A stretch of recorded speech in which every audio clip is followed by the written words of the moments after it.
Hai Maya, ngasih material sidi bau thong bani ko. Bau se jongcha kaloi hapa thong bani hawai maru ka hapa gani. To sigana palu kabiron ba. Sigana marin khaba dagi thabi laire chak laire. Ngasih se bau na laire ba bau se ma keji taru lomba da khai bom ko na lorak pani keji hum ne. Kuchau se jeng. Ngasi di nga ma thong lage bi ma iro lage kha ba je phaja da chi marin kha ba chi ma khamen ga ma ngau lage nga che taw khat ko hore taw khala nga che taw khat ko hore nga che taw khat ko hore taw ra je nga che palu ka bi je smai che me morok chi ga ina phut lagai taw ba chon na nga taw di Marin khangong do khamen che jum de pura po khamen du ni nga che nang on tho e ba nga che ko tho ko ja ra ni ko tho be am bai nga che ko tho e mathang hap che lage atong ga alu che ngokhale palu ka be matum matum ipuro na hapa na hape sigana marin khaba ngokhat to haure ki phaja ngawra khamen hapte nga che ri taw re ba taw re matung da nga kyam le me ai che yo hum he le ba dun ne taw re matung da nga ja le mo ri che janganga thunga phaja to la ga ne ris ta thamgani ki nam da mokung ku thala ga aina ne jangang moro tirama ku phadi go mapu machal loi hape phaja ngawra ge thong ba chaina mahi hap chal le ba Chouraga nga hapke marin khaba na sia khamen na ngauri khamen hapa marin khaba se ngauri palu kabi se na phut leba ngahak inga laga iron ge jang se sogalami na nga se hapche lage nga se mathang nga se hapa ge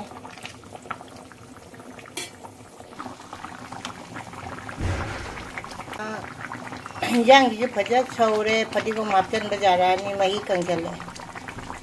asiga marin kha baji suai phadi ko mapchen lage a chingchina ina ne janganga thumga jira makup khatang ha pe thawing ba khatang ha pa ka to laga thamme ba si please da thamgi durabana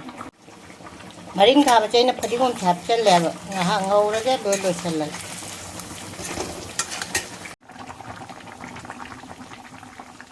nga thong mo chi phadi gom chap cha lage lo chal nga thong bo chi nga thong bo chi ma chu ko di phajare loi re nga thong ba chuai mai muthalin kha ba chamai muthala iron ga ta ngai re che loi re iron le ba adu maroi je thak lage maroi je loi sure to ningo chu jaw re mayang ton dugai gi tilau mana phadi gom loi jaw re Ngasigi mathel sidi bau thongbani chongcha ka hapaga thongba asigana palu kabi iron ba asiga marin khaba doi thabi tilau machedam chu leire asigi mathel sidi sitani Hai mayambu rekhana ikok nona khoramjari Hanadigi jimgiri baisina upuna makshu ana bachambira baisina upuna makshu rekhana hanana thaga chari anau baisini na una aigi ahamba aigi video si thingna bi batara su subscribe like share nuksiba comment ama thambira mo aidi ngasi gi matel sidi mamang da haija gare baw thongbani hawai kuli hawai ga jongcha ka hapaga thongbani ko desina palu kabir honba Sina marin khaba di thabi leire di chak leire lagi ka lage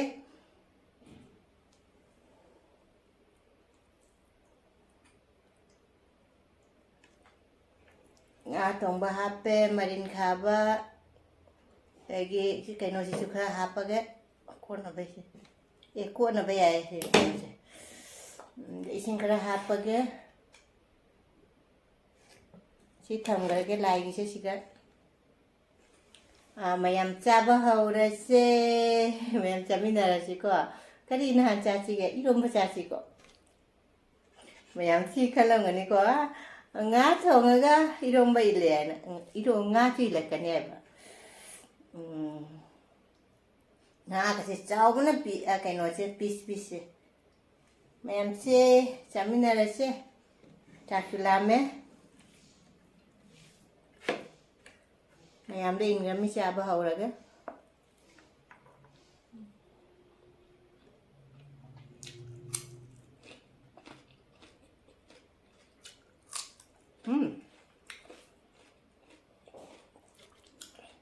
하회 빨까비름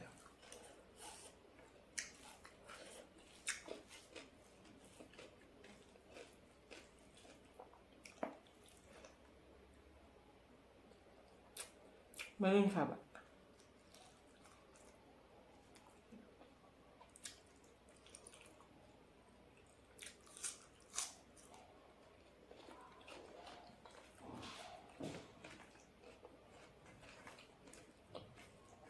우리도 참 잘해.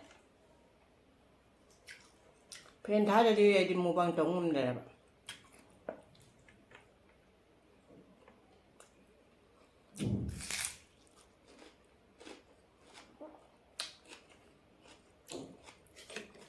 바위rum세. 여기는 또 그놈이지.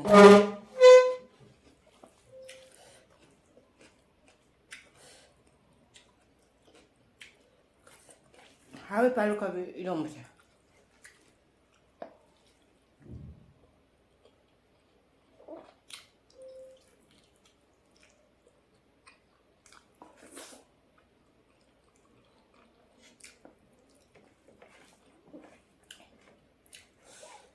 과학자들 이러면서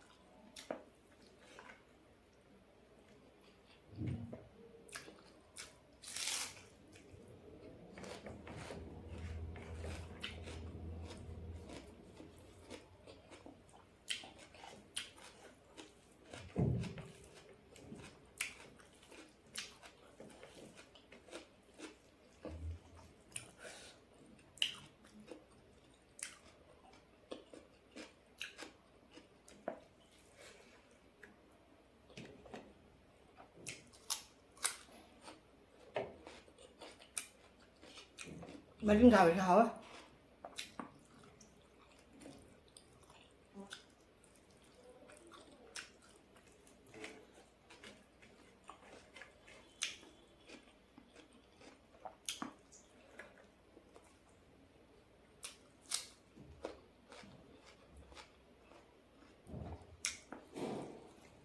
mình mang rồi đó bộ phiền thay cái gà đó thay nó rất thau rồi phiền thay phiền mà cũng trên này đấy ai thì ta bật ngoài tập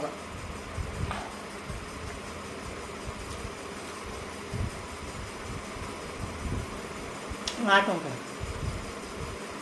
trong cái lối thì chơi là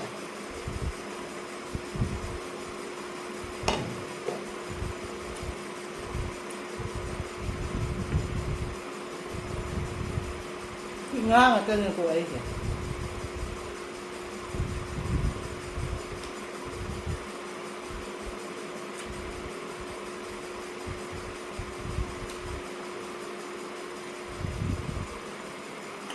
ở trồng hết mà luôn chỉ làm trầu rồi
이거 뭐지 알아?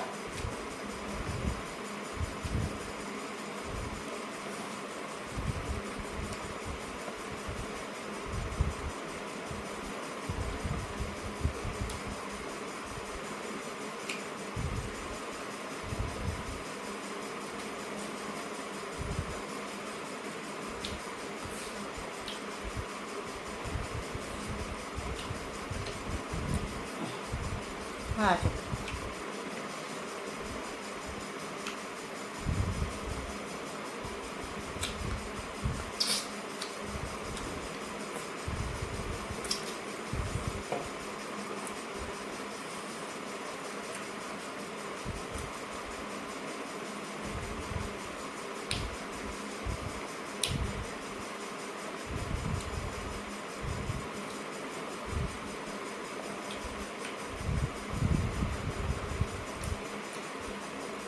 Ahora, y vamos a hacer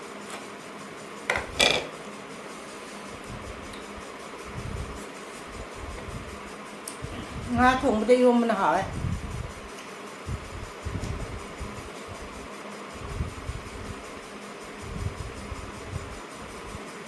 thấy chai cho trồng trắng cái này ngon là mến rồi nó chỉ là ngon mà tua không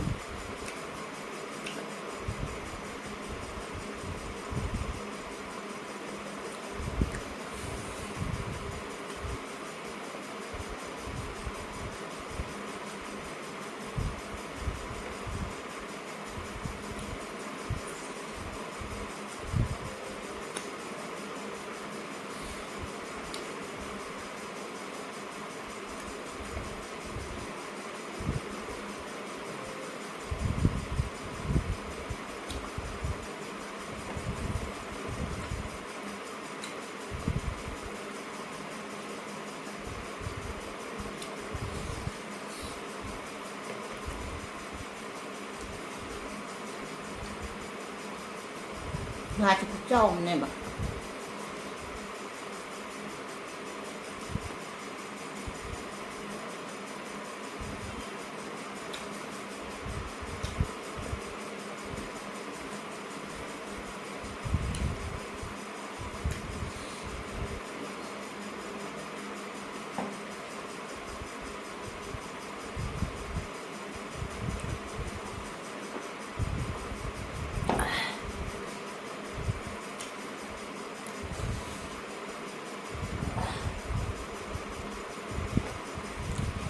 งาจะยังมันเลย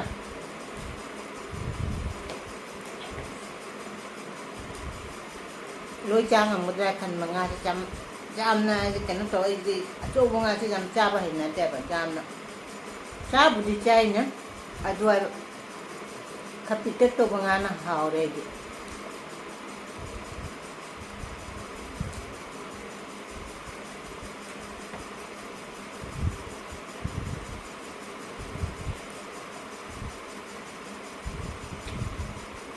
chỉ phụ đôi vấn đề con này bà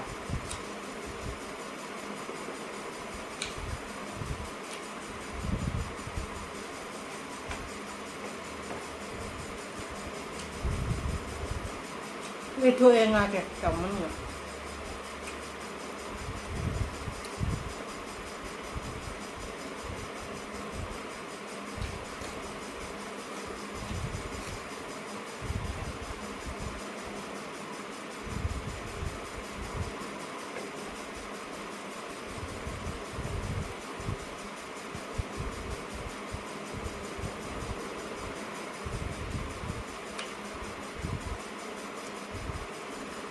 masih jadi main mu musim ni macam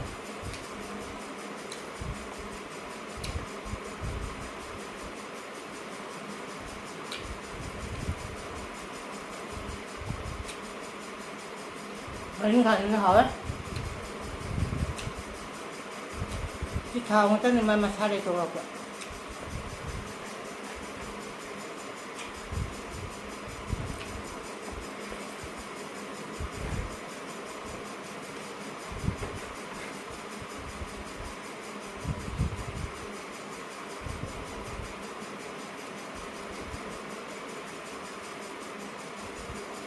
좀 짬나. 좀 짬미지나. 보러 이거지 뭐 이제 빵 잡아. 아이디 지가 갔던가. 아빠죠. mahal 좀 생각하다. 짜자다. 좀 잠잘 베비 오이네는.